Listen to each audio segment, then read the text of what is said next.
ma'am. Yes, ma'am.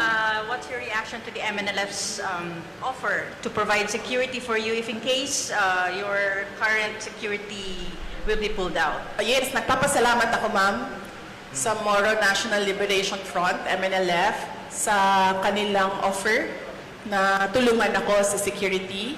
But right now, meron na akong mga kaibigan na gumagawa ng paraan kung paano gawin ang aking security in case na magkakaproblema talaga kami with the armed forces of the Philippines, particularly the unit ng Presidential Security Command.